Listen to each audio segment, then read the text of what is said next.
Hello, everyone, and welcome to episode 244 of Kouryer podcast. Our today's guest is Miss Rui-Rou Teo. She's a 3D character artist working on Valorant based in Los Angeles, United States. And of course, before we go into the questions, as always, in the for contact section of the captions, you can find the ID to our Instagram account, the links to her art station and Twitter. And with that being said, I also need to mention that recently our YouTube channel has passed 750 subscribers, which it doesn't really sound much compared to other channels. And it's kind of funny because I've never put any effort into it. It's just upload the episodes on it. But that actually gave me a lot of ideas on some videos I could start working on that actually take it seriously. So if you're interested in tutorials related to digital art, Blender, 3D, and also maybe video essays about different stuff related to entertainment industry, that's the aim I'm going with the channel in the future. So if you want to keep updated, keep subscribe. Oh god, that sounds so cringe when people say that in videos. I'm sorry, I'm not gonna say that. That's gonna be a bad habit from now on. Yeah, if you're interested, check it out sometimes. Kind of like that. And well, with that being said, how are we doing today? Yeah, doing good. How about you? All right, doing well. Suffering through summer, and I'm sure Los Angeles is pretty hot as well, right? Yeah, it has been really hot, but I think these few days there's been it's been cooling down, and also we got a hurricane warning recently, so that's coming up. It might be raining over the weekend, but we'll see. Yeah, it's weird. A lot of places have started to rain during the summer. I mean, it's not the first time this happens, but damn, is it because of global warming is crazy, honestly. Global warming. Yep. Every year it gets worse, but people say no, nothing's happening. But yeah, sure. But yeah, let's not get into that. Oh God, Jesus Christ. All right, so let's start with the signature question of the podcast, where I start off each episode with this, which is give us a little introduction and how we got into the world of visual arts and design. Tell me your origin story of tell us your origin story of how origin story. Yeah, kind of like Batman origin story, like how you became an artist. Yeah. So my name is Rui. I'm a 3D character artist for Valorant. I started doing 3D about back in 2015, I think. Back then, I just enrolled in art school in Malaysia. I was doing 3D animation and film back then. So my aim back then was I wish I could go to Disney or Pixar. I wanted to do film and animation back then. I did 3D for I think I started learning 3D for 3 years back then in the college. And then after that, I started working at this local studio called Lemon Sky Studios. So that one, I was working as a junior 3D artist. And I was working on Warcraft 3 Reforged as a character artist. So I did one of my favorite projects so far on that project is Samuro, and also some of there's this, I don't know the character's name anymore, but it's a chimera with a rider on it. That was one of my favorite characters. And then after that, after Lemon Sky, I went to San Francisco to study game development. I did that for 4 years and in between I did some internships, one of them being a 3D environment artist at Enway Studios. They're a mobile game company, and we shipped out this game called WWE Undefeated. It's a mobile fighting game where you can play as your favorite wrestlers from WWE and just beat shit out of each other. So that was that. And then I interned at Riot Games in my senior year. Did that over the summer for 3 months, working on Valorant. Also, the project that I worked on during the internship was the arcade skin line. I did one of the finishers, the fighting guy. We call him Guy McDude. So that's his official name. His name is Guy McDude. He that was the finisher that I worked on, and the team animated him, rigged him. The effects turned out amazing. And then after that, I graduated and I came back full time. So I moved to LA beginning of this year, and I've been here ever since. So that's how I end up here. All right, awesome. So it's actually really nice that Riot has this sort of location thing. Did you manage to get your O1 with that? Yeah. They did help with the relocation stuff, so it went pretty smooth overall. Wow, that's actually really interesting. I mean, of course, it also helps that if your passport is from a country that's not really has a lot of restrictions as well. I don't know about Malaysia, but like that sort of thing is like kind of impossible if you're from Middle East or Turkey. I mean, But yeah. it's not from Malaysia to LA. It's more like, SF to LA. So it's not too bad. I was already in the country. So they moved Yeah. like, yeah, Yeah. they were moving like cross country. My furniture just went across country and then I flew, like it's an hour flight. So not too bad. Yeah, where the plushies on the top of your bed were also Yeah, look at that. part They of were your getting furnitures shipped. back then. No, I got them when I came here. So when I was in SF, I lived very minimally because I was still a student back then, and like I was not to say not stable, but there's a chance of like, oh, what's gonna happen after I graduate, right? Am I gonna go back home? Am I gonna stay here? So I kept my furnishings to a minimum. I was sleeping on a mattress only on the floor, and I was just like working off like a desk. Like that's all I have. So I don't have a lot of plushies, and I'm like, I will wait until like I have a nice place that I know that I can live for a long time, and then I'll get all the stuff that I want to get. So Oh yeah, after moving here, I got all the plushies up there. The penguin is still coming. the He's worm. still getting Where's the shipped. worm? So The yeah, worm one.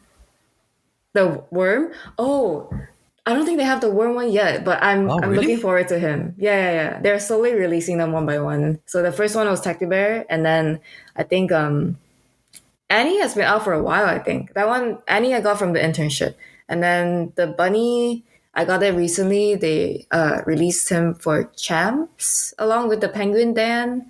So we'll see. Slowly, the crew is coming out all together. Yeah, and there's Yoshi on the other side. Basically, for the dear audio listeners, like basically, let me paint you a picture. Like in the frame of Reed, there's her on the center, and the back of her is like a huge white bed, and on top of Yep, that bed, there's a bunch of stuff and a bunch of dolls. got my plushies all Yeah, and lined the up dolls in there. question are actually for anyone who's like like familiar with Valorant. Like if you've ever gone into ghost mode in like a lobby in any of the maps, or even not in that case, like even sometimes if you zoom in with operator or just some places during the maps, there are like these Easter eggs like put say like in places by the environment artists of the game. Like they're little mini Easter eggs, and which we're going to talk about more Valorant stuff, in later on the podcast. So stay tuned if you're interested.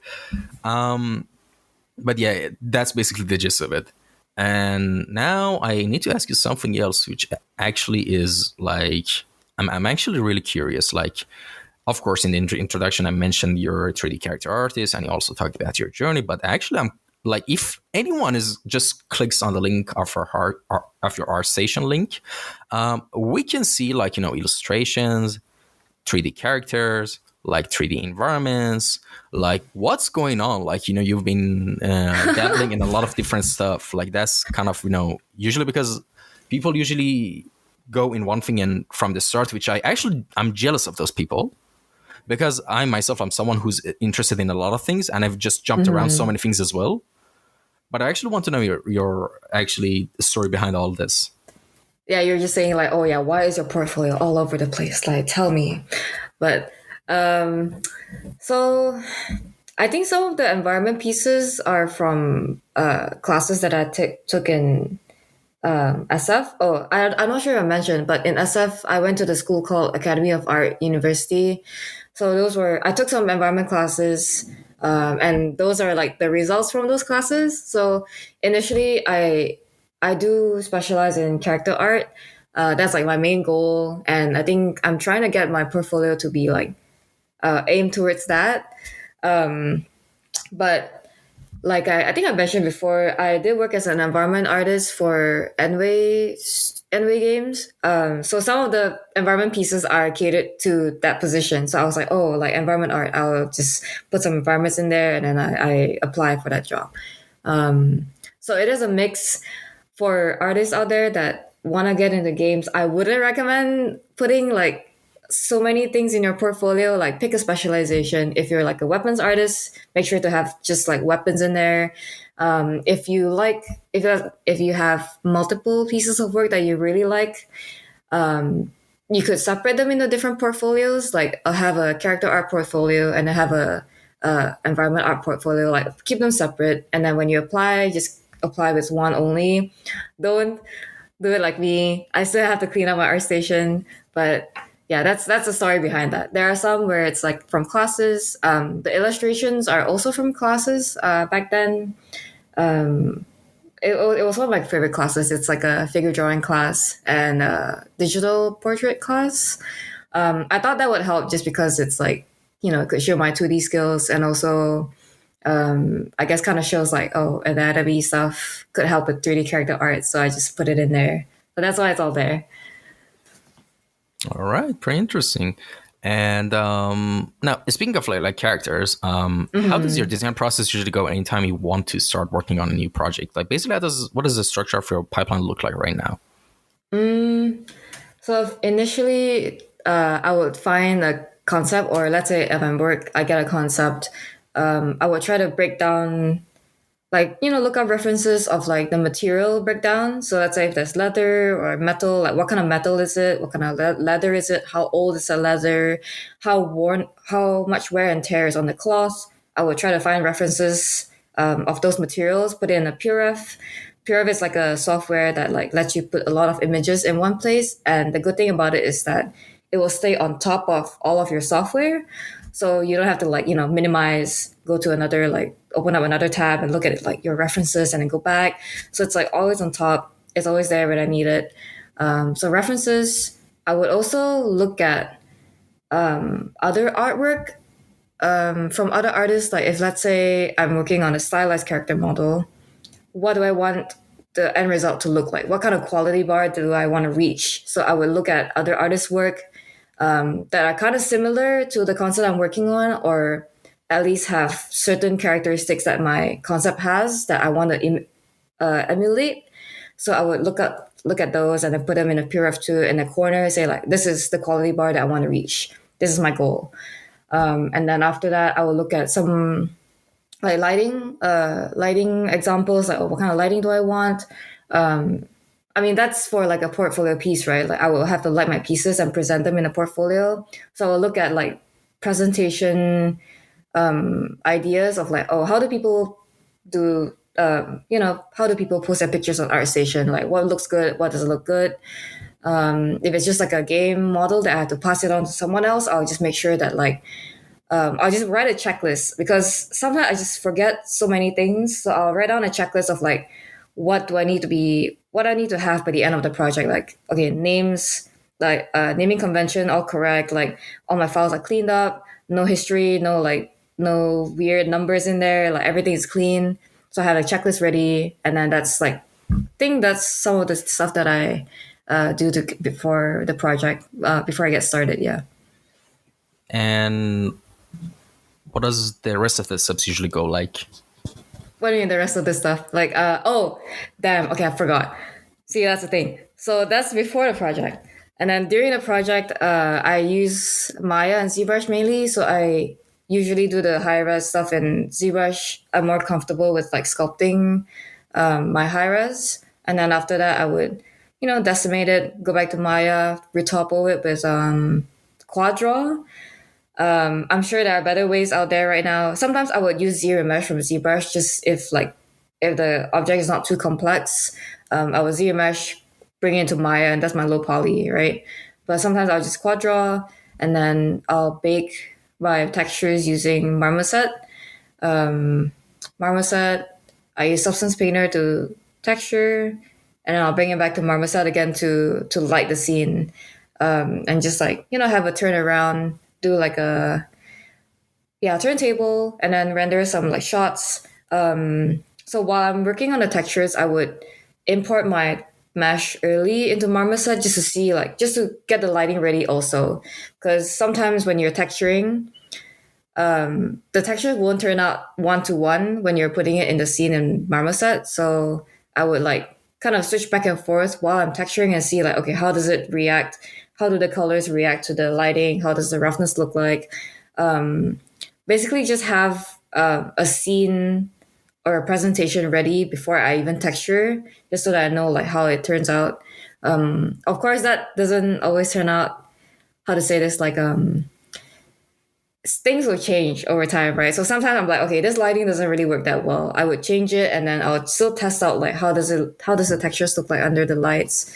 A lot of back and forth really towards the end, and then render some screenshots, compile them in Photoshop, and yeah, that's kind of how it goes, I think. All right. And well, who are some of your favorite artists and designers that have inspired you the most? I have a few artists that I really like that I get inspiration from.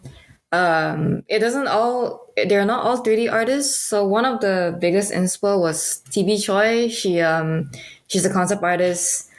Currently working at Blizzard right now. She was at Riot beforehand, and I did get to talk to her a few times. She's really nice. But I love like her line work and her the way she draws like or stylizes anatomy.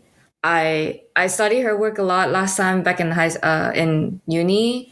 I think yeah, just like seeing how she does her like how she stylizes like muscle forms and like her poses are so dynamic too. Like I always love referencing her work, even though it's like it might not be applicable in 3D sometimes, but I just like seeing the shapes, like how she does the stylized muscles. And then another artist that I really like is Dylan Ekron. He's like a character artist at Disney. I like the way he stylizes. I don't know his work, like his 3D work. It's kind of one to one the concept to me. Like maybe if you overlay both of them on top of each other, it doesn't match 100%. But like he captures the personality and the essence of the concept in his 3D work too, and like there's just so much personality and it's so fun to look at. I just love his work a lot. Another one, I don't remember all the names on top of my head because I remember it's strange because I remember the work more than the artist itself. So if you tell me the name, I'm like, oh, who is that? And then if you show me his work, I'm like, oh, that guy, the guy that did this work.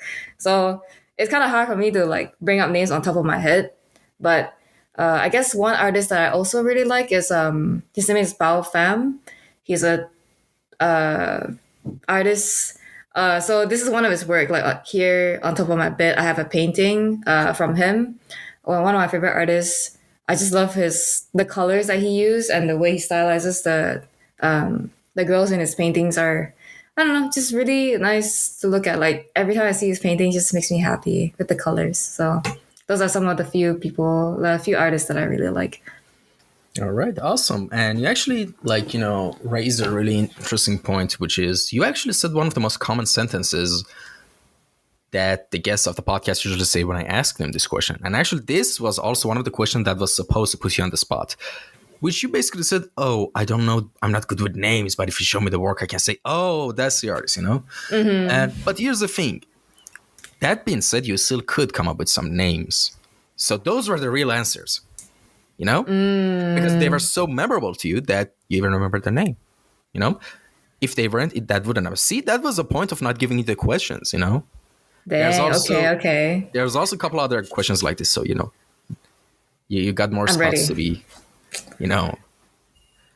And, well, do you have any advice and portfolio for a good do you have any advice and tips for a good portfolio and resume for artists who want to, because you've been through the whole journey and I think you can share some really important stuff, to any 3D character artists who want to get into the industry and stuff like that. Like, what important things do you think they should consider?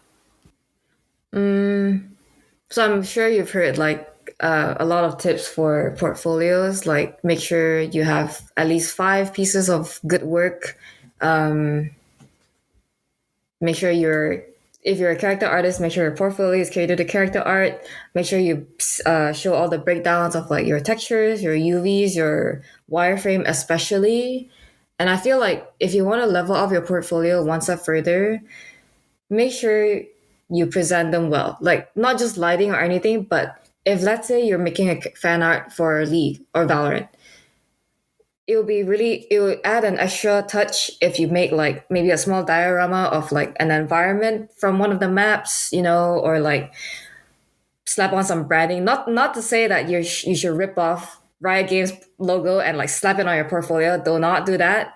But make sure like just think about if let's say Valorant release a new agent, like how would they present it on Twitter? Like what kind of picture would they post? Like what kind of layout? So you could do like a diorama, you could do like a small little props here and there to like really set the character in the environment. Just make sure just not to put like a blank background and no T-pose. Do not put T-pose. You could, but like that shouldn't be your main thumbnail for your work. And then besides that, outside of the portfolio stuff, I would highly recommend talking to people. Like go out there and talk to people on LinkedIn, anything, go to conventions, get some connections, and just talk to people. Like it can go, how to say this? I've known a few people that like got jobs from like conventions and LinkedIn and like just connecting with people. Yeah, like that can really help a lot, knowing someone from like inside of the studio that can give you more like tips and advice on how to get in. I'm not saying that you should expect a referral right away, like the first time you meet them. No, build up that connection if you can. Keep in touch with them, like be interested in what they do, learn about their journey. Just talk to people outside. I really highly recommend that. I did not know this. I was just, at first I was just like, oh, you just need a good portfolio, just apply to like any job postings and that's it. Like you can just wait, a job will come up and that's it. But no, like it doesn't guarantee anything. Of course, I'm not saying that talking to people would guarantee a job also, but I think your chances would be higher if you get to know like people from the industry. Yeah, exactly. And how do you know people from the industry? Just find their emails and email them. And that sounds like very simple, but actually No. learn how to properly email people, so they would actually take the Yeah. time to respond to you. Like, Yeah, be yeah, that professional in your emails for sure. And like when you email people, like don't take it personally if they don't reply you. Of course, like if let's say you email 10 people and you get 1 to 2 people to reply you back, like I still think that's a good yeah, that's a result. win. Like yeah, that's still a win to me. Like yeah, don't feel hurt if people don't reply you. Sometimes people are busy. Sometimes people are like just not Not in really the in the mood to talk. mood. Yeah. Yeah. So don't send the message not expecting anything. I guess like and yeah, just go with that. All right. And also, I just got to remember on something. It's such a random thing, but I just remembered I found your profile on Twitter and works through. I think one of your posts went a bit, I think a little bit viral or something, or someone retweeted it. Like I think it was the Kermit dinosaur thing, if I'm not. Oh Yeah, yeah, that's a Kermit dinosaur thing. yeah. I Yeah, what think about that's it? how I found your stuff. Oh Yeah, I just randomly remember. Now, of course, let's actually talk about some stuff like Valorant. Like we were supposed to talk about it. We can start with that. So yeah, do you have any idea what's the reason actually behind the Easter eggs that the environment artists put in the maps? Is it just the classic tale of the creators and devs want to kind of give a nod to the players and say, "Hey, we notice you. Oh, you found this place." No, it's kind of like that, or are there any other meaning behind, like the Easter eggs in the game? yeah. So I think they told us this before. I might not remember 100% all the details, but I know. So in Riot, there used to be this like internal game jam event that happens every year or so, if I'm not mistaken. I'm not sure if they still have it now, but back then, game jams, you get together and you just create like a feature or a function in the game that you want to see. And then, people like just, yeah, it's just game jam. So I think the Easter eggs came out from one of the groups in that game jam. They were testing about some like asset physics, I think, and then they needed a prop. So they made Tacti Bear first as the prop to bounce around. And that's why he's so round, right? He has like very stubby legs and arms. That's why he's so round, because he needs to he just gets kicked around. It So kind of reminds me of Brimstone. I don't know why. Brimstone. Wait, you I mean don't know Tacti why. Bear? Yeah, Oh, because I'm sure because of the vest, right? The like yeah, very army like and the vest and sunglasses. sunglasses for sure. Like that's signature, right? So yeah, I think that he came from one of the game jams. I don't know 100% of the details. I'm sure the environment art people would know more, but that's what I heard. That's what I know so far about the Easter eggs. And yeah, actually, game jams, like one of the coolest game jams I've seen out of any company. Like, I don't know, of course, I haven't done much research, but one of the most interesting ones for me for, I think, a clip of Bethesda Games game jam from 2011 or something for Skyrim. And people added so many features that wasn't in even in the alpha game. Like they showed so many features like spears, like so many different magic pets, which actually a lot of these features got added into the legendary edition of the game, which is actually super Oh, cool. And yeah, by the way, do people actually get like a bonus, the features that actually get selected to be added into the game, or is it just like a pat on the back or something? I don't know how this works. I good mean, they should question. they I'm should get not sure. something. I mean, come on. A game I jam has mean, supposed to have a reward. I think there is. There is. I think I'm sure there is. I'm sure we're there's a being reward. silly. Yeah. Probably like in-game currency or something. I'm not sure, but I think one of the like the Tacti Bear one, that one went into the game because it got kind of popular, right? Everyone just loved Tacti Bear, and he's like so squishy and so round. And I think that's how like the others spawned after that. Like he started, the creator for Tacti Bear started sneaking into the map since like the asset is already made, right? Like he's not gonna just leave it and throw it away. He like stuck it into all the maps, and then everyone caught on, and that's why like the others like spawned. I'm sure there are other functions out there that also got into the games, but I think it depends on like how if the scope of the project is like doable, and like yeah, I'm sure there are other factors that go into it, but I'm sure there have been like other game jam projects that got made into the games. Yeah, and like there's like one of the things I like about Valorant, like it has such a passionate community of lore heads, people, and for me personally, I anything I get into, I always read the backstories on lore. So I'm a lore head myself, Yes. and like some people were saying, oh, actually these dolls you see secretly, they're actually the Illuminati of the world of Valorant. They run the things behind the scene, and I feel actually that would be like such a like a cool thing. I don't know, but yeah, like right, like Valorant has a huge future, like with the different IPs. Like look just what happened with Arcane. You Yep. think a featured film of like Valorant, like lore, like 90 minutes wouldn't like sell like crazy with art style and like just everything that it has? And actually, Yeah. what would be even crazier? That they would actually couple of like they could even introduce some of the future agents in the movie, so they would actually tease the agents from the movie. Like there's so many Mm. things they can do, but yeah, limited budget. That's the point. That's the keyword. Budget. I mean, that's Budget. true. We'll see. We'll see what happens, right? Like anything could Yeah. happen. All right. Now let's get to the juicy questions. First one: who is your main in Valorant?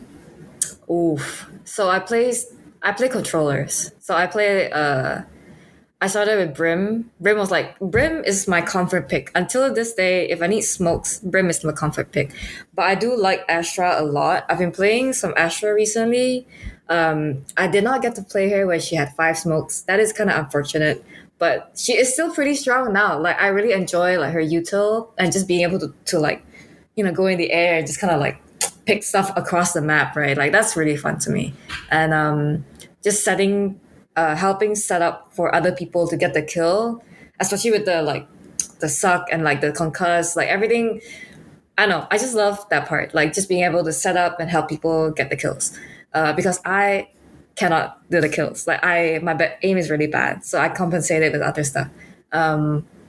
So Astra and Brim, I do love Omen also. I'm not a super ratty player. I need to learn the ways of like how people like sit in a corner with a shotgun. I'm not really there yet as Omen, so I need to like step up my game. But I do love his like blinds and his smokes. Pretty intuitive, really. I think. So those three are like some of my favorites. I do love Viper. I have played her in like Breeze and like Fracture and some other maps, right? But she's very, not to say lineup dependent, but if I want to get good, I need to know lineups, and my brain has no capacity for. I cannot remember all of the lineups, so I think I just like, okay, Viper is just very situational, right?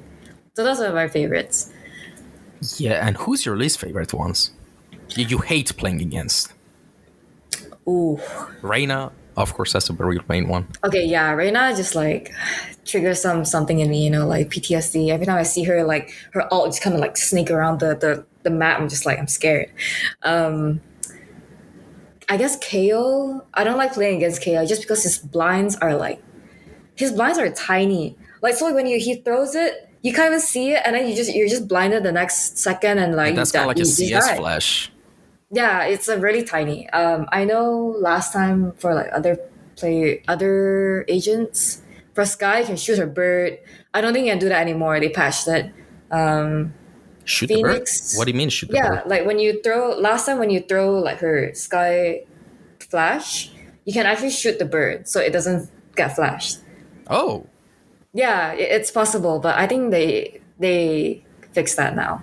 So you can't do that anymore. You just accept your fate as you see the bird. Who else? Phoenix blinds are terrible. I hate playing against them. They're so fast. I don't know, anything with flashes, I guess. I just don't like them. I just need to play like I need sunglasses ready when I play. Like when I see, especially like the worst is when you see the enemy team and they have like a breach, an omen, a KO, a sky, and it's like, damn, 5 flashes. I'm gonna get blinded in this game. Like. oh Yep. yes, breach players. Like breach players, I don't know. Like there are some champions or characters in games that are associated with just really negative, like just any bad adjective you could think of, racist, homophobe. Like you could just. Oh my They're god. usually, like for example, Zed and Yasuo players. Yeah, I guess. Like Yeah, same like here, breach and Reina players. Come on. Yeah, especially Yeah. Reina. I think Reina gets No like offense actually to people who made black. them and they feel offended, but that's the common experience. I'm just joking. But, Yeah. like, it's actually a meme as well, like in League community about some champs and stuff like that. Yeah, Reina gets mean for sure because like when you see Reina, you get associated with like the sweaty solo queue player that like Exactly. only like God. doesn't play with the team. They just lurk. They do whatever they want. So she gets a bad rap, but like Reina is good. Like if you know how to play her well. Very and you simple, play with the team. but hard to master. Yes, for sure. And the thing is, actually, I was thinking about this a couple of days ago. I think they should change something with Reina. They should patch it so the Reina blind also blinds the teammates, because every single blind in the game also blinds the teammates as well. Think about it. Omen. Really? Yes. Okay, Oma for sure. Breach. Yeah, Omen, Breach, Sky, all of them, Euro, Phoenix, they all blind the teammates, can blind the teammates as well. It's just Serena that's like, I don't know, for some reason the eye doesn't blind I guess. The eye is selective. You could associate it that maybe, okay, it doesn't blind herself because it's from her own Radianite powers and stuff like that. Mm-hmm. But what about the teammates? Okay, but Gecko also doesn't blind teammates. The Dizzy... That could explain, because the Pokemon thing that he has can be trained, That's fair. I mean, maybe I'm just being that asshole that, writes about the stuff, like every little thing on Twitter and complains about it. Maybe I'm just being that right now.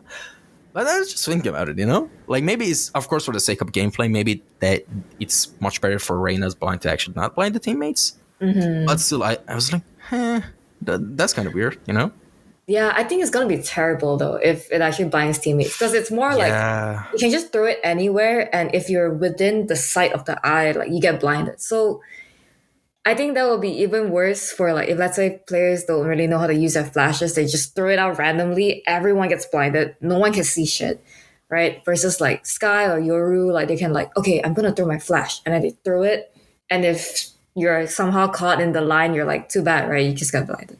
Or maybe Reina, I think, from what I understand, is like a charismatic leader type character, like a cult leader type of character. No, not cult leader. No, that's a weird way.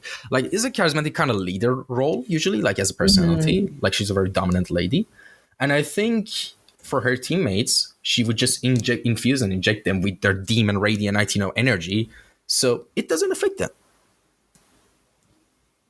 Maybe, but That could would get she me. want to share her Radionite powers though? That's the thing too, Well, you know? if her minions help her get more souls, why not? True, true.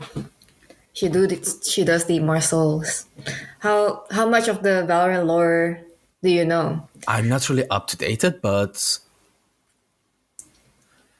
no, actually, I'm not really up to date that much. But I used to follow every little thing, like every little notes that Cypher would leave on every different patch of the maps, training grass. I used to be like that person. Yeah, me too.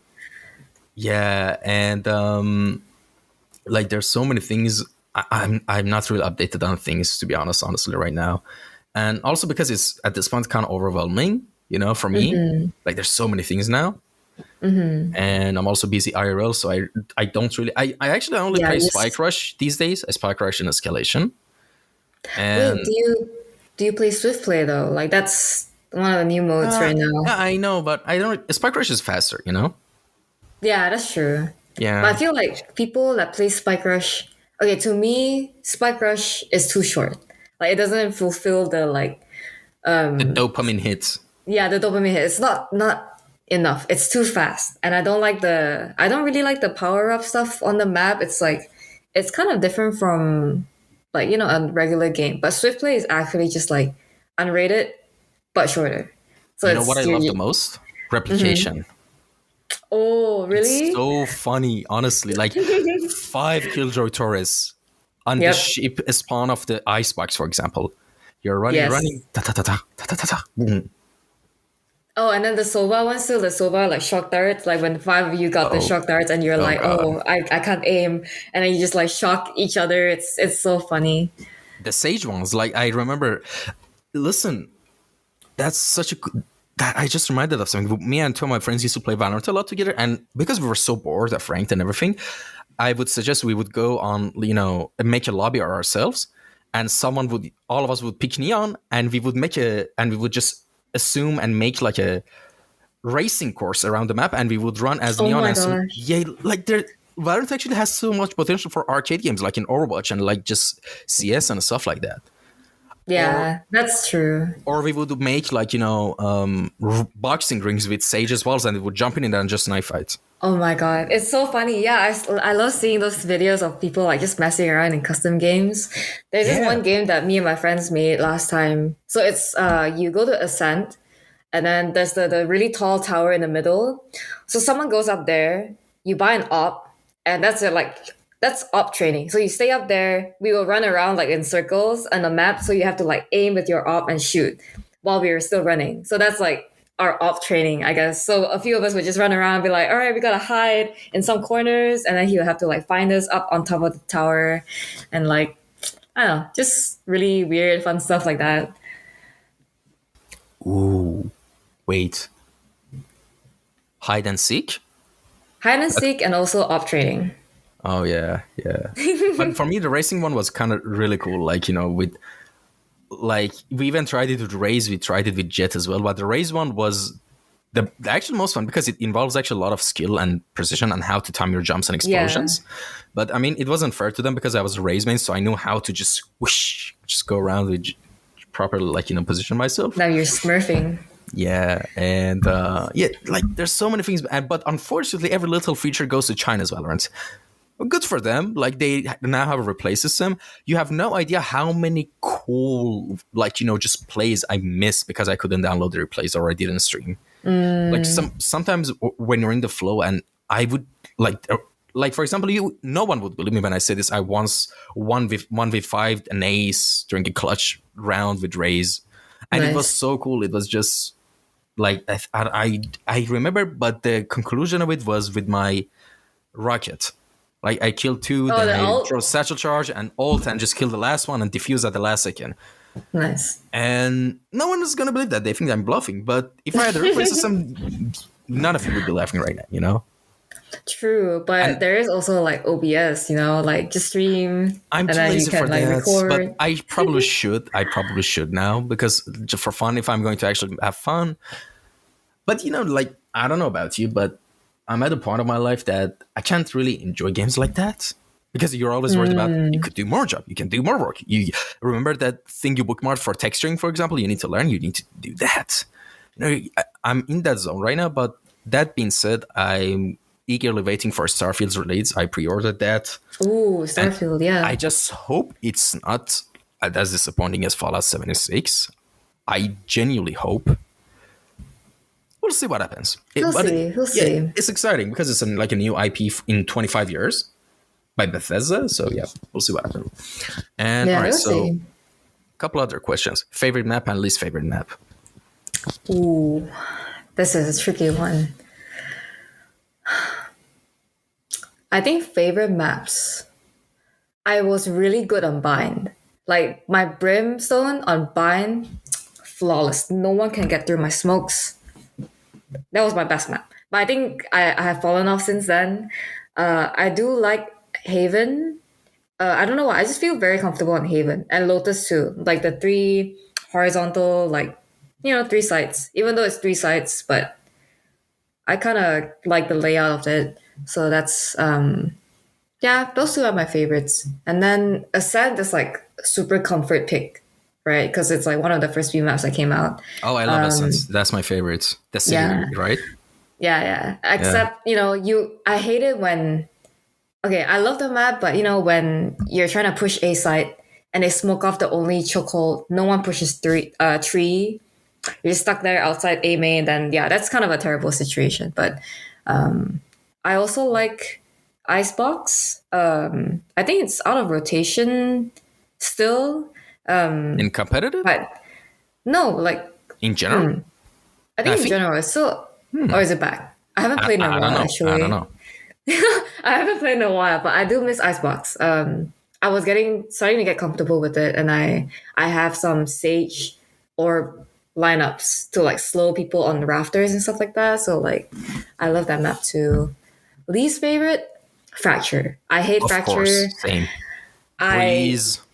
Yes, Breeze too. I do not like Breeze. Everything is too open and like everything is too small. Like I'm blind. Like I play with my screen like this, like right up to my face, and I can't see anything on Breeze. Everyone's so small. The map is so wide. It's so open, and I hate the ops. Like everyone just has ops on Breeze. I can't. Just leave me alone, right? Like let me plant my spike. Leave me be. So those 2 are my least favorites. Yeah, but like I hate like Fracture and Breeze are my least favorite, but you have to take into consideration that the maps aren't just being designed for just the average player or the plats. Or they have to take account all the ranks, all the demographics. But let's be honest, it's mostly they have to take into account the things that pull the most viewers and players, which is of course the esports. So for example, a map like Breeze is also a change of pace from all this fast pace, close quarter action of Ascent and Bind and all that stuff. So teams should also be tested in long range combat as well. I think I've never read it somewhere, but this is my philosophy. I think that's one of the reasons it is out there. So the teams have to be tested in different ways. Like right now, I think there's esports of like Valorant. I don't really follow them, but one of my friends is like a crackhead when it comes to like esports watching and stuff like that. And he's just posting stories all the time about different teams. And I think that's the reason. But yeah, I don't enjoy it as much. Like honestly, it's such a as I say, everything is too open. You have to like watch out 360 degrees everywhere. Yeah, you have to have eyes on your back to like play on Breeze. But Bind, in a sense, love them. They're my best friends. Fracture and Breeze, my friendship with them is over. Right. They don't exist anymore in my brain. Okay, but good thing is that I think Valorant just announced that Breeze is getting a change. Like they changed some stuff on the map, and it looks like it's pretty good. It'll come back in rotation, so we'll see. We'll see how it plays. Might be better, might be worse. And with that being said, favorite weapons and least favorite weapons? Oh, I'm a rifle. I use a lot of the Phantom because I'm a sprayer. Okay, it does depend on my mood though. Sometimes it's a Vandal day, sometimes it's a Phantom day. But I think I use the Phantom a lot more. And I do love a good Sheriff moment, especially with the new one of the new skin lines that came out. the Neo Cowboy one, the Space Cowboy one. That one Oh, was the animations great. are so Yes, crazy. the animation is so good. Like especially with the Marshall. I don't use the Oh yeah, it's Marshall, like a but cowboy repeater. Yeah, I don't use the Marshalls, but that often. But I bought the skin just because of the animation. I don't know. It's so cool. So yeah. yeah. Your least favorite ones? I don't really have a least favorite, No. but it's just more like the stuff that I don't really use that often, right? I don't really use the Ares or the Odin that often. The op, I don't really use the op too much. What else? Uh, I think now I'm more of a Stinger compared to Spectres. I used to like the Spectres a lot more, but now the Stinger just hits better, you know? Yeah, actually, it's kind of funny because for the longest time I haven't played use a singer, but a couple of months actually, a singer is my favorite weapon right now. And Frenzy in pistol rounds, Frenzy is like, oh, it's Yes. such a fun. Because especially with Rays, because it's so crazy. It's really high reward in early rounds. You know, they're really cheap, but also really if you know how to use them. Actually, like with Rays, because I always satchel charge and to like just get close to the enemy and just before they could even react, I released the whole clip of whole mag of The Frenzy. either Frenzy or the other one is Stinger. Actually, first I said clip, but did you see that clip of Moist Critical and some other YouTuber? Yeah, had it's not a clip. It's a mag. My brain Yeah. that played, and I was like, wait, they're not clips, they're mags. They're mags. And I was like, wait, they're mags, a mag of Stinger. Yeah. Yeah, and yeah, it's just it doesn't give the opponent the time to react to this Stinger. That's what I love about it. Because when you get hit, like you get a little bit slow. Yeah. Yeah. And then sometimes I don't remember what weapons it applies to, but I know for the sheriff, I'm sure the other guns do this too, but if you get a headshot, your camera kind of like shakes upwards and you have like less time to react, right? So that's also kind of annoying.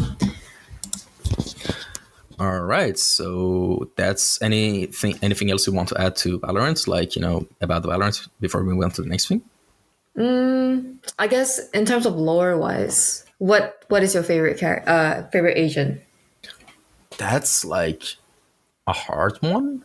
Who I think subjectively who I vibe with, or who I think is the best well-written character, because that's different questions. Which Nah, one? I think it's just more like your favorite so far. Like, doesn't matter if it's like good or bad, but it's like, what's your favorite in terms of like the story that you know so far? Well, it's quite hard for me, to be honest. Like, you would expect me to say Raze because that's my main, but story-wise, let me just quickly go through the ones. Oh, actually, I can pick one. I actually can't, but if I have to give an answer, I probably would say Killjoy or Raze or something, because that's the easy answer for me. But like, what I really like, what I'm finding intriguing is Cypher. He's such an enigmatic character, and he's always on the background, and Yeah. sometimes he feels like a comedic relief as well. If you see the voice lines. Yeah. And especially like Killjoy saying, you have to teach me how to go to dark web one time, and they're like, no dear, we must protect you. That's so cute and awesome, honestly. That is so cute. That's my most, like, imagine this cold-blooded killer, like like a spy guy, and suddenly gets like a soft heart. No dear, we need to protect you. No, don't go there. It's such like a contrast of vibes, and Yep. yeah, I kind of like that stuff. Yeah. And sorry for not giving one of you my like a favorites. good answer, but that's closer, because like it's so hard to pick, and there's also not that much info that much from each of them. But for example, I like different nuanced things, like the rivalry between Viper and Reyna, Yeah. and like these type of stuff. Yeah, the interactions, right? Or Jet and Phoenix. Like I really love the interactions, and Yep. it's kind of interesting. Like they're playing with this whole parallel things. Like I think based off the interactions, I'm not sure, but I think in one of the universes, like Jet and Phoenix are actually together. They're Oh. from some of the interactions, like they're probably good friends. I don't know, but they're super good friends. But on the other hand, they're rivals. Like it's like different things. Like I don't know. Have you Yeah. seen the trailers for the new Mortal Kombat that's coming up? They're kind of doing the similar thing. Like they rewriting the whole thing, the story. Like I don't want I to. think I've seen a few things. Yeah, I'm so hyped for Mortal Kombat. By the way, I can't afford it, or I don't have the system to play it on. But I will, of course, watch every single YouTube video that comes out of it. You better Yes, believe that. for sure. And all right, now speaking of, we talked about Bethesda, Mortal Kombat, and all of that. I want to know what are some of the games you're actually excited and playing as, and also your general opinion on the state of gaming. Like you mentioned before we start, Baldur's Gate. By the way, how's that going? Which class did you pick? And just tell us everything.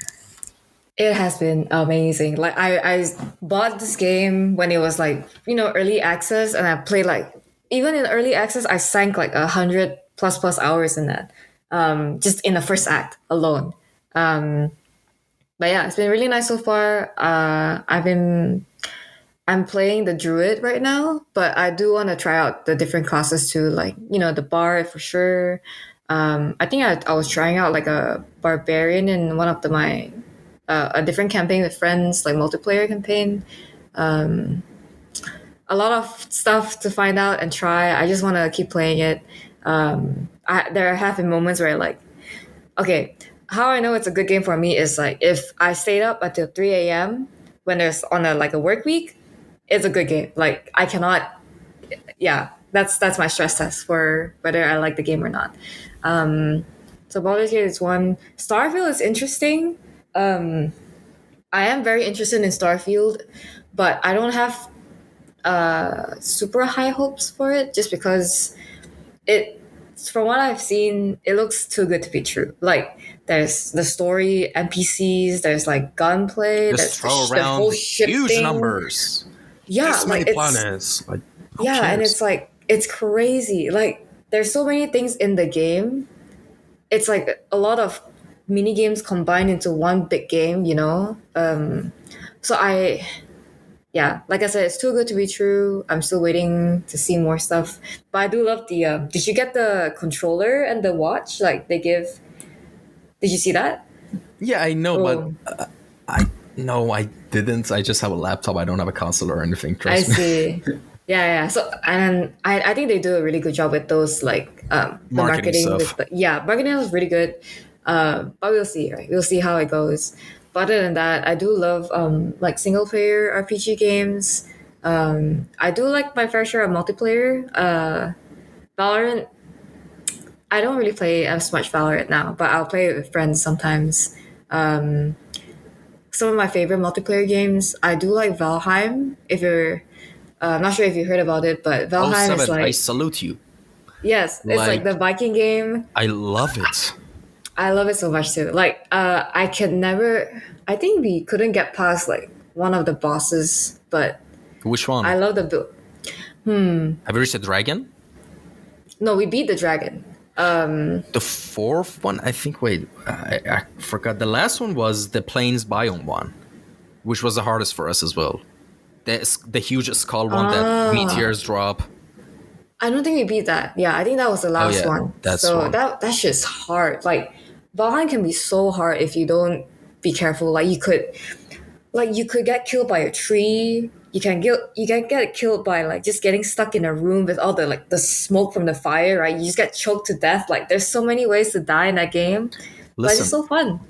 I've been gaming for 22 years now in my life, since I was 4. And some of the most funnest, hilarious, just ridiculous moments of my gaming history has all been in Valheim. And I know that's like such a high praise. But when we used to play, listen, Valheim co-op is just 10, like not 10 out of 10, it's 12 out of 10 actually. Dang. There's so many funny moments that could happen. Like, oh my God, like once, because we were so bullied by trolls, me and one of my friends, we were playing early in the game. When we got high level and we got the spears, we defeated the Kraken and everything. Not the Kraken, the sea serpent, which, oh my God, the killing the sea serpent one was so hilarious. I got glitched and I got dropped out of water and I didn't have any stamina. And the serpent head suddenly arose out of the... Dude, like my legs came up on the bed. That's how scared I was. And I was screaming on Discord, help, come back, come back. And literally at the last moment, I managed to get on the boat because we were so far from our base and we didn't have any portals nearby. And if I would die, I would probably uninstall the game. Yeah, And yeah, for sure. yeah, but that was such a delicious sea serpent stew we made, the cooked sea serpent. That serpent, we killed it, ate it. And when we got the spear, when you get the hooking spear, have you gotten that? Yeah, yeah, I have. That's where the fun begins. You can help each other. Actually, we used to hook each other when we were climbing mountains. One was Oh my God. climb, and while the other one was getting his stamina, the other one would climb. So we would do this crazy stuff. But listen, let me say two things. When we got the spears, we would get on the longboat and we would drag lure a troll to us to the shore, and we would harpoon the troll and we would drag it in the middle of the ocean and release it. We would bully the Wow. hell out of. Like, we even made a troll museum. We made a huge hole. We trapped a troll in it, and we made a bunch of trophy walls around the troll pit, the pit the troll was in, and we put other trolls' heads on it, so it would mentally. Oh my God, that we is would do evil. psychological torture on this little. It was so it was really. Yeah, it was good justice. It was revenge. Yeah, 10 out of 10 game. Like, I get to inflict psychological torture on my fellow creatures. 10 out of 10. But it was Good out game. of revenge because you have no idea. Like, I have screenshots. I will show you after our call. Damn. I have so many screenshots from Valheim. A literal troll raid happened while I was building my dream house.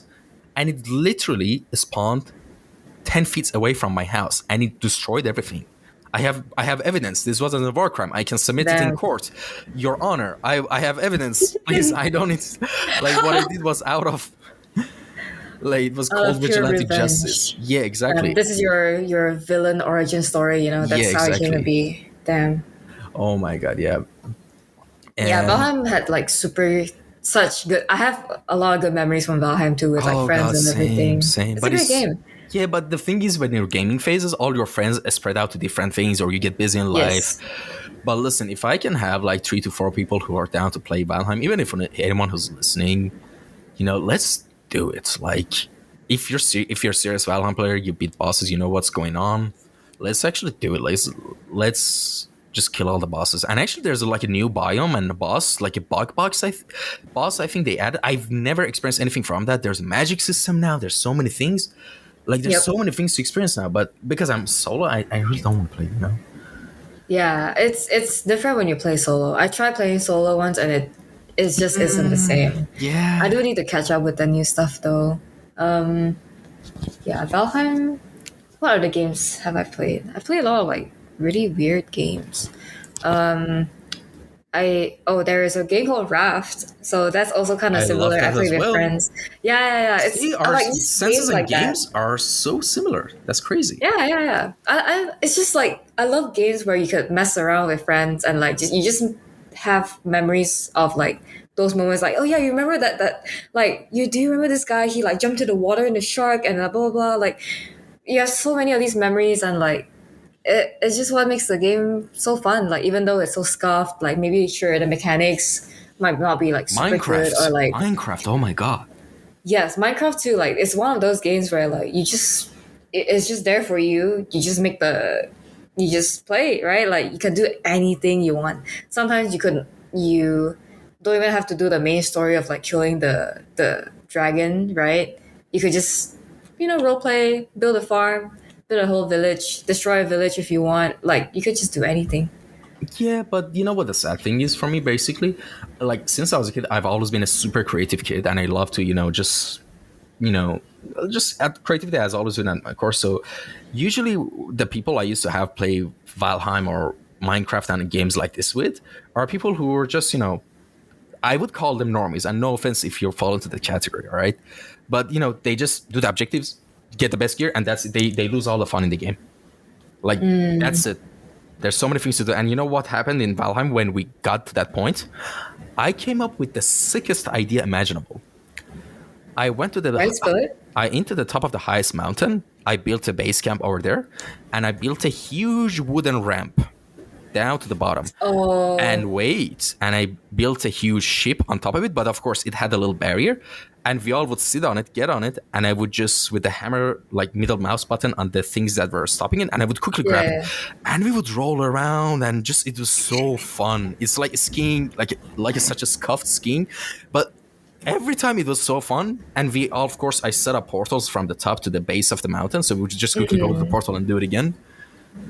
And that just like if you're creative, you can have fun, you know. Yeah, But yeah. but if you're going to be boring about things and just play everything like Call of Duty, oh, we did the best things, we got the best things, you know what now?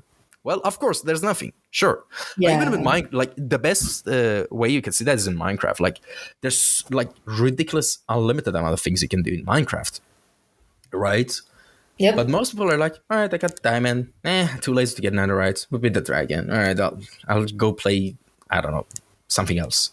Yeah, yeah, like only sticking to the like supposed main story, right, and then not really doing anything else. In a game where Role-playing. there's a creative mode, Yeah. you can do whatever you want, right? Yeah. Like, for example, I used to have 5-6 friends who used to me at playing Minecraft, and I would just kind of lead people on with the stories that would go on. Like people would make factions, like we would be in rivalries, we would try to find our bases. It was half anarchy, half it was so fun. Like just all of it. And those were my best gaming memories out of these games, honestly. Nice. And Yeah, that's good to hear. Yeah. And so, but also just one thing about Baldur's Gate, I saw this clip recently where someone had this really 5-foot small character and he rolled a nat 20 on strength. And you see the cutscene where there's this little guy kicks open a huge gate of a castle, and it's such a funny contrast. I think it's one of the funniest clips of Baldur's Gate 3 right now. I think I saw it on Twitter. It's so funny. Yeah. Just imagine like a little dwarf just kicking open a like huge stone castle gate and just demolishes, destroys, and the guy just walks in like a giga chat. I mean, he is a Chad. Like, Yeah. I mean, Hell yeah, of to course. compensate for height, he got the nat 20 strength. You know. Yeah. Yeah, I love the funny clips from Baldur's Gate for sure. They put a lot of love into the cutscenes and everything, so it's really nice to see. Yeah, about this whole genre, it's so embarrassing that I actually forget the genre. Is it called like a RPG, right? Yeah, yeah. Role-playing game. Yeah, that's basically role-playing but games. yeah, but this is the type of like a classic role-playing game. Like there's so many elements. Like there's with the skill checks, there's now like, you know, the Dungeons and Dragons dice rolls in Baldur's Gate, which is a classic one. Some games have like a skill points which you can level up and add it. That's how you do the skills.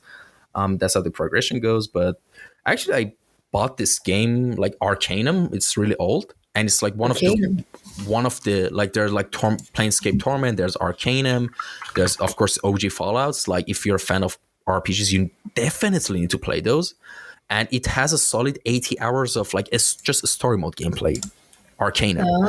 And the reason I know that is because one of the lead developers of Fallout, Tim Kaine, he made a YouTube channel like in the past couple of months, and he's sharing wisdom of like 30-40 years of game development. He's one of the literal OGs. And the info I'm telling you right now is my education from his videos. He's an amazing dude, by the way. And yeah, he was one of the lead developers on Arcanum as well, I think. And I just bought Arcanum. It's actually pretty cheap. If you can buy it, buy it. And there's so many elements of like, you know, RPG in it that I really like. And I also checked Baldur's Gate, of course. Honestly, I don't have really time or honestly the money to buy it because I recently bought Starfield.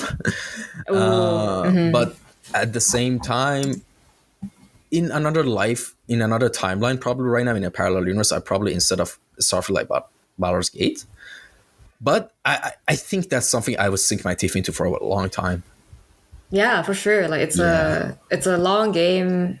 I mean, depends on how you play it, right? It could be a long game. Some people just speed run through the main story. No, I don't What's like the fun that. of that, right? In an RPG game, like you're gonna skip dialogue, bro. Like that's terrible. Okay, but yes, are gone.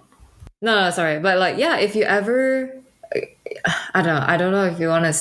I want to say finish Starfield, but if you ever get a chance, get Baldur's Gate. It's fun. I'll definitely will if I get the chance. That's a conditional sentence, by the way. The condition. Yeah. And like actually, if I play Baldur's Gate, I'll probably go with, I don't know the classes or anything about it. It will be the first game in the genre I played. Like not by, I don't mean by RPGs, but this type of RPG. Like Yeah. it's kind of reminiscent of classic RPG elements, you know. Yes. Yeah. And Classic that's D&D, why I say, right? like I've never played D&D, but I've always wanted to play D&D, but I never had the group to play with, you know. But like I played Disco Elysium, I played Fear and Hunger. These are like, when it comes to like kind of like isometric top-down RPGs. But when it comes to like regular RPGs, you know, Skyrim, Fallout, you know, that type of stuff. But if I had to play Baldur's Gate, is there like a class? Is there a way to play as a trickster, sneaky, a wild card character? Yeah, for sure. There's a lot of wildcard characters. Trickster is Or my main thing. even yeah, like okay, I don't know if this counts. Bard, okay, maybe not bards, but rogues for sure. I know there are certain traits that you can get that like is that has a randomizer or like very RNG trait where like you know if you roll a dice something happens, right? So you could get those two. But rogue, the bard, maybe I don't know. Bard is a musician though, right? Yeah, musician. He's just there strumming his guitar for moral support. But I mean, if you want to do like a wild trait, you could also. I think One I'll thing go with about Rogue then. yeah, rogue is the move. But I know in Baldur's Gate there is an option to multi-class, so you could do like two classes at the same time and get both traits. Interesting. I mean, that is an option too. That is interesting. I'm intrigued. Bard Rogue. Yeah, that actually sounds sick as hell. Bard Rogue. Like basically, I like to play a troll character. Yeah, yeah. You know, There's so many. Like honestly, you could play the like a most Bugs serious of Bunny type character. characters. You know. Yeah, yeah, like you could. I know Barbarian, I think they have like a wild card trait. I don't know. I didn't really read through a lot of the traits, but I'm sure you can have your wild card like trickster type of character in there. Yeah, because here's the thing. Genuinely, if like when it comes to role playing games, people don't understand. The fun of it is role play. It's in the game. And if I was actually Exactly. in a scenario where there was demons and her entities that my little brain couldn't fathom, I would just embrace absurdism as much as possible and just have fun with it while I'm alive.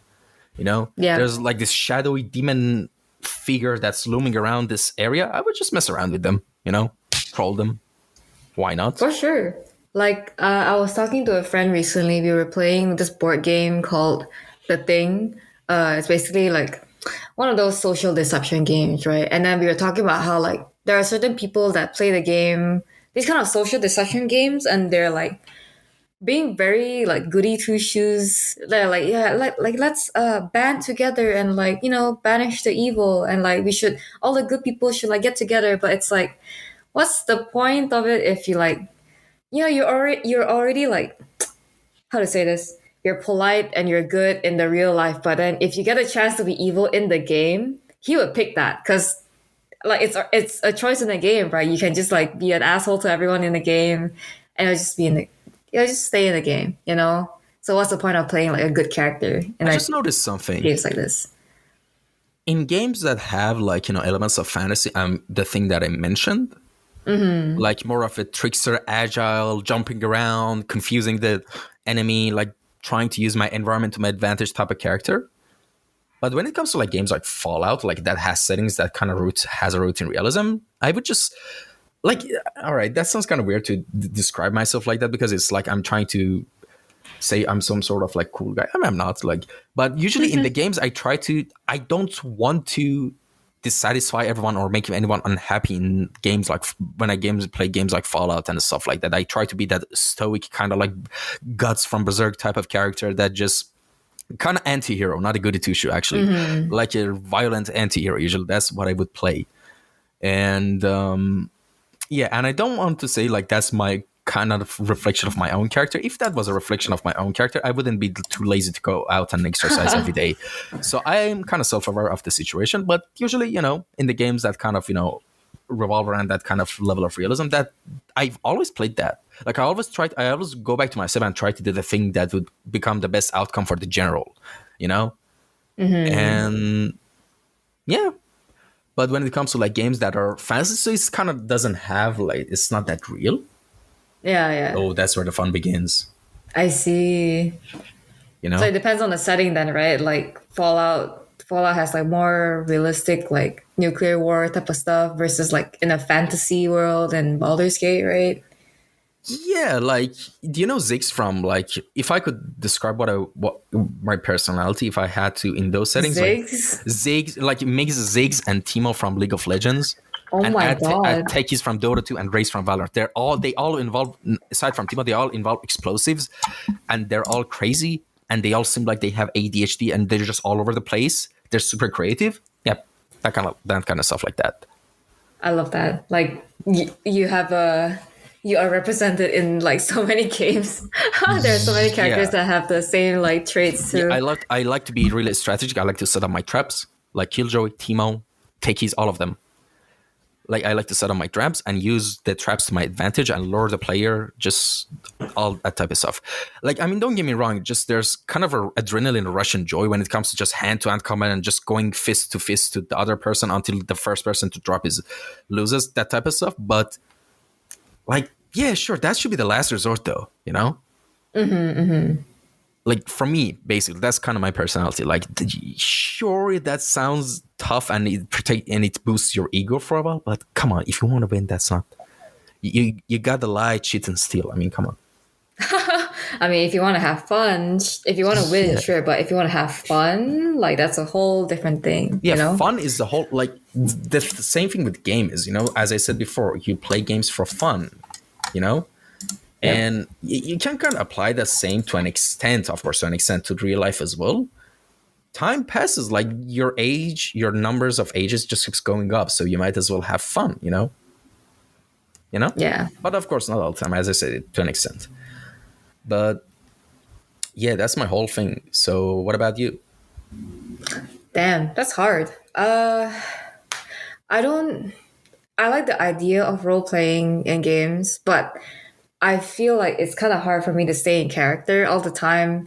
And I feel like sometimes staying in character, I feel very limited. Like if let's say there's a choice in a game that I really want to see, like oh what's gonna happen, right? But if it's not like something that my character would do, I'd be like okay, I guess I can't pick that option because my character wouldn't do that.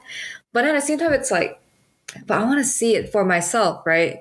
So it's to me, it might feel a bit constricted because I want to see everything in the game at once. So sometimes when I play these kind of games, I don't really role play per se. I just kind of make a character, more like a self insert, I guess, a self insert in the character. Um, yeah, I do this with all of my games. I don't really like super role play that much. I might do that with Baldur's Gate. I'll try and see if I can stick to one type of character, but usually not. It's just like self insert most of the time. Are there explosions in Baldur's Gate, like I mean, explosives? for sure. Grenades? Which There is class a does it? video. I want to go with that. Any class can do that. So it's something with Larian's games like Divinity and Baldur's Gate where you could cheese the game with a lot of fire barrels. So there's like explosive barrels and fire barrels. There's this video of this group that put a lot of explosive barrels in the goblin camp, and then he just threw a grenade in, and then they just nuked the whole camp because they put the barrels close together, so it's like a chain reaction. So it just keeps exploding, exploding, exploding, and then like eventually everything just became dust. So you could do that too. It's one way to play the game. I know in Divinity, that's one of the strats too. Like you just burn everything. Like that's it. You don't do anything else. You just burn everything, explode everything, and then you win. So that's a play style if you want to go for that. Interesting. Yeah, but I think there's also a class in the end called Artificer or something. Which I think it's so. kind of involves inventions and crafts and gadgets and stuff like that. Like that's on me. Like, yeah, I would just God. Yeah, I'll probably try to get the game if I can, but I doubt Yeah. I'll be able to. Yeah, but for now, let's actually move on to another subject. What are you working on right now when it comes to like art projects? What, of course, to an extent that you can tell us about, because if NDAs might be involved, of course, you can talk about it. Yeah, for sure. Okay, What's going I on won't right now talk that we can about talk about? okay. I won't talk about work stuff because that's all NDA. I can't say anything yet. But personal project wise, I still have that Kermit thing to finish. The Kermit dinosaur. Uh, I guess I guess I can say that it's done, but I'm kind of a perfectionist, so I'm always like, oh, there, like before I post it, there's something that I can do to like make this better. But then I just it's always in that cycle of like, oh, before I post, let me check if there's anything I can fix or I can do to make this better. And it never gets posted because I'm always like working on it forever, right? Sometimes it gets worse, sometimes it gets better. But I'm just constantly working on it that I just don't post. I started that project like last year, and it's still, to me, it's still not done, like quote unquote not done. So I'm trying to get past this mindset, and I think I will work on it and just post it soon, just to get it out of the way. Like, it's better to finish a project than like to just noodle on it forever and just never post it. So that's something I need to do. There is also this other character that I'm working on as a personal project. It's a lady with a robot arm, and she kind of looks like someone from Arcane, like a character from Arcane. She has a robot arm. You mean She has Vi like cool from League of Legends? I glasses. think I saw that project. Like the No, metal arm thing. no, I don't think it's that one. I haven't shown it at all yet. I think Isn't it the in one any with the social cat media. ears? Like it's on your station, right? Is that it? Or is That's someone else? a Valorant character, right? Oh Or yeah, the you might fan have. art you did. Yeah. Yeah, the fan art. But this one is different. It's like a, yeah, like a metal robot arm with like, and she has two big dogs next to her. So that's like technically three characters in one, right? Including the dogs. But I'm working on that. But yeah, I think so far, like personal projects wise, a lot of my time has been in Baldur's Gate. So I'll we'll see. That's what I've been working on so far, though. All right. And now we talked a lot about different art stuff and video game, like all the subjects. But now I want to ask you something else. What other non-art related stuff you got going on in your life, or you want to pursue in the future? Like what other hobbies or ambitions or different things you want to do, or you got going on it that are, listen, non-art related? Non-art related. I guess one thing that I started recently was crocheting. I picked up crocheting as like a hobby to get myself away from the computer screen, because I spend like so much time on my computer, even with just games or like in my free time.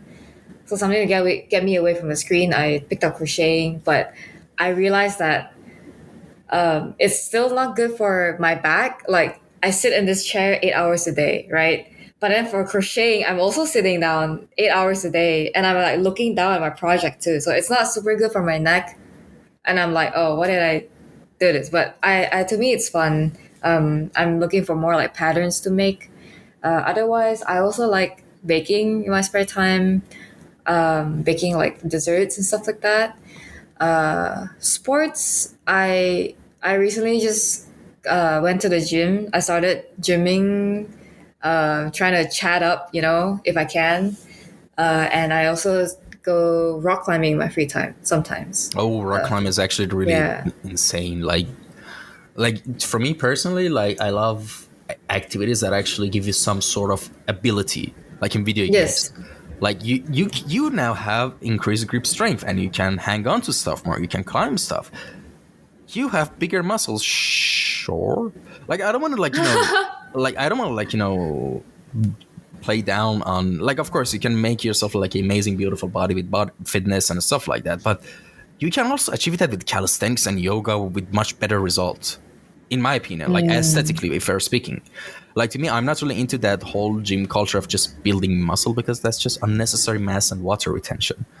But you can actually, Yeah, I and guess so. you can build a lot of muscle actually with just calisthenic. Like, it's insane the things you can do with just calisthenic. And I love that a lot more. Like, I have these two push-up handles. Like, anytime I get up my bed and I just do 5-10 push-ups and just go on with my day, like every time that happens.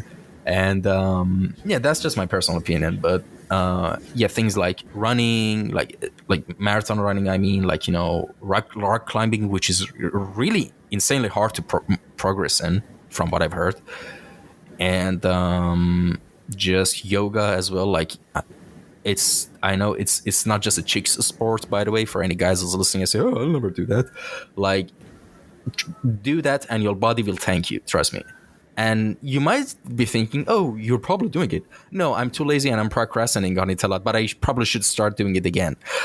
And yeah, this stuff. So baking, crocheting. Actually, oh, fun fact. Did you know in the lore of Omen to reduce his anxiety, he does crochets, and he even there's like a voice line about it. And he does like knitting, says, right? Like, yeah.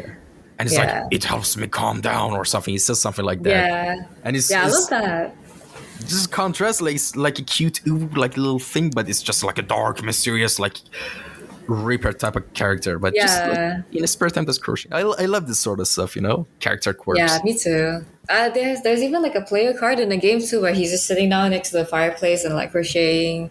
There's a lot of weird stuff with Omen. Like I love him as a character. He's so like, his voice is so deep and he's like such a menacing character. But then you see like player cards of him like knitting, and he has like, there's one with him like in cat ears for Halloween too. Like it's kind of like funny stuff like that. It's fun. Yeah, it's I think I like the way Omen. I think this is how Omen feels like. It's like an anti-hero type of thing, but kind of protector, elder, kind of older, wiser guy of the group.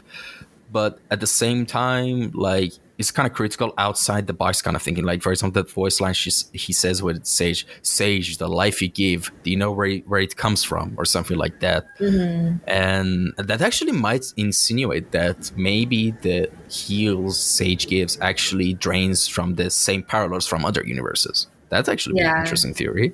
But Sage doesn't know and realize, oh shit, I'm actually doing this all wrong the whole time. And yeah, but yeah, Omen, I like Omen. Omen's a fun character, for sure. Yeah. And, well, we've reached the final question section of the podcast, which is called Time Capsule. All right, beforehand, I used to describe like a silly scenario to people to understand the vibe of this question, but this time I'm going to say it much more simpler and clearer. If you could summarize and give us the essence of the results and conclusions you have reached in your whole lifetime, what would they be? Like, if you could give the best advices and words of it, imagine that's gonna sound so dark, I'm sorry, but imagine this is gonna be the last moments of your life. If you could leave the whole world like with anything, what would they be? And of course, they would be the things you've learned the most, your most valuable lessons you could give people, That's an interesting question. It's very tough. Like it's hard to take summarize. your time, don't worry, and also don't worry if your answer is going to be cliche, because that cliche answer you might be thinking, everyone's going to say it differently. So that's really important. So don't worry, just take your time. I guess one of the things that I can think of that I've been trying to embrace recently is to put yourself out of your comfort zone. Like, make sure that you are not settling, and make sure you are always like out of your comfort zone. If let's say you see like an event happening and you're like, oh, maybe I'll go to that. Like, if you catch yourself saying like maybe, or like, yeah, maybe, like one day, or like perhaps, just do it. Like, if you don't do it, how to say this, like, you don't want any regrets at the end, right? I would rather go to an event, and let's say if it turns out bad, you're like, oh man, I'm so embarrassed at this event. I'd rather feel that than not going to the event and be like, oh, I kind of wish I went. I don't want to have any like, oh, I wish I had done this instead of that. Because like, you're just kind of thinking back to the past constantly, be like, yeah, I kind of wish I can do that. I wonder what it could have brought if I have done that. And if let's say there's some bad things that happen in an event, it's kind of a learning experience, right? Like, no matter good or bad, it's still a learning experience. And it's the matter of how you recuperate yourself and how you like stand back up again and like go face something else, right? I think that's the last thing that would leave people. Like, if let's say I die the next day or something, it might sound cliche, but I've genuinely felt this recently in the past few months. Like, if you catch yourself thinking that you could have done that, just do it anyway. Like, do not have any regrets after that. Don't, just do it. That's awesome. That's really awesome answer. I honestly love that. And again, thank you so much for coming by and taking your time for coming on this episode. And thank you to anyone who's tuned in to listen to this episode as well. If there's any comments, suggestions, or critiques, you can always leave them down in the comment section down below. And yeah, that's about it. Take care, Nice. everyone. Stay safe. And by take care, I mean actually take care, like, drink your water. Your health. Hydrate everyone right now with me.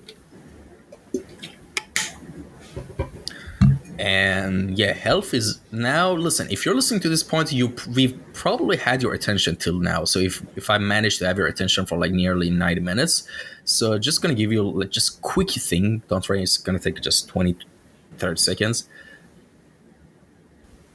The reason I say take care of your health is, I mean, also take care of your mental health as well.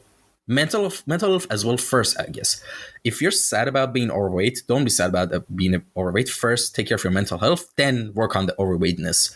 Like, the thing I'm trying to say is just put your mental health in priority as much as you can, because with good mental health, you can work on projects, you can work on your passions, you can work on your jobs, you can get more creative, because when your mental health is good, your nervous system is relaxed. When your nervous system is relaxed, your mind is in a better creative problem solving mode, you know? But if you're stressed, and of course, listen, physical health has its toll on you. Like, if you're like me, you live alone, so you have to be careful how to manage your emotions as well. Just trying not to get lost in your head. So that's why I say just keep your mental health priority as much as you can. And because here's the thing, mental health can lead to physical health. Absolutely. Like, it can literally destroy your body and weaken your immune system, and you can get different infections and viruses, which happened to me quite well, actually, 2 months ago. Like, I got a hiatus from podcasting for 2 months because I got a really serious lung infection, which the doctor thought I was a chain smoker, but I actually don't smoke at all. At all. And so that's why I say mental health is the most important thing I would like to advocate, honestly, like, because if you have good mental health, even your physical, it improves even your physical health. That's crazy, I know, but it's so true. So that's like one of the main points. Even if I have to someday answer this question as well, that would be one of my main points as well, honestly. Mental health and health in general, but mental health first.